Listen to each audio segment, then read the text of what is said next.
audience. We will start this time with Derek. 30 seconds. Whether it's suicide, accidental, or gang-related shootings, a school or workplace shooting, stand your ground gone wrong, or domestic abuse that all too frequently escalates to murder or injury, there is no doubt that we have a terrible problem with gun violence in this country. And yet Congress is unable or unwilling to do anything. What will be your priorities in reducing and preventing gun violence, and what is your strategy for accomplishing that? 30 seconds. Tackle this one in 30 seconds. All right. We've got to reduce gun violence. I mean, we are one of the most violent countries in the world, and not because what we do around the world, it's because what happens in our own country. We have to put a great restriction on assault rifles. We cannot have people who may have mental illness have access to these and get into schools or workplace and others. So that is going to be my #1 priority. Limit assault rifles to the military and to the police. Mark?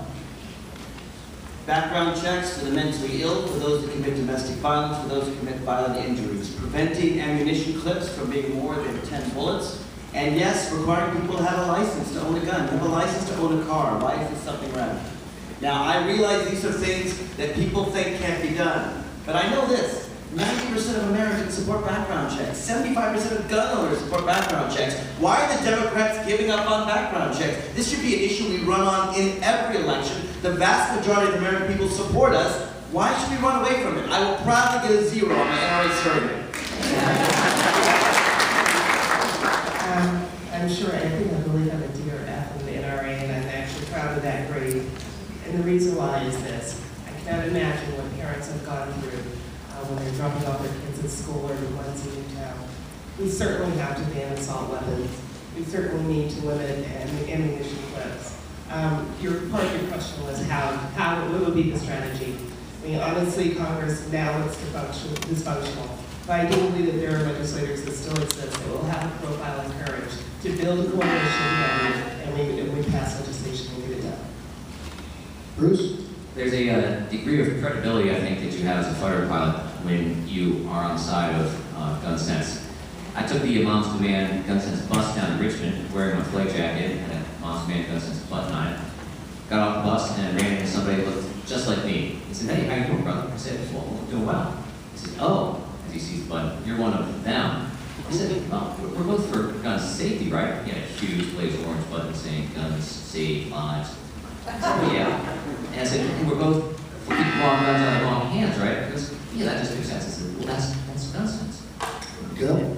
Proud of the fact that I was one of the early signers to the Mirrors Against Illegal Guns initiative that was introduced by both Mayor Menino of Boston and Mayor Bloomberg of New York 5 years ago. I'm a very active member of that organization, advocating for gun control, certainly banning assault weapons, minimizing the size of the gun clips, background checks, but also funding and addressing the issue of mental illness. Ron? First, I would work to repeal the Protection of Lawful Commerce of Arms Act that gives gun manufacturers, gun sellers, complete immunity from torts. Number 2, we'll work for total background checks. Last year, up to 40% of the gun sales in America were between unlicensed firearms dealers and private sector citizens. And number 3, I think that we give the NRA too much credit. And we have to encourage conservative Democrats and moderate Republicans not to give their vote away. That we give the NRA a power that it didn't deserve and that it didn't earn.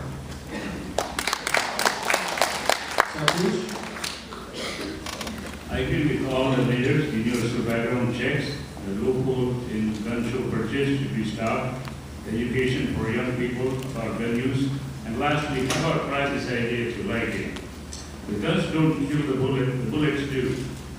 We can take drastic measures to ban the killing bullets and substitute with tranquilizer bullets, which will decapacitate someone temporarily for a few minutes, and that will help someone who is acting in self-defense, but would not kill.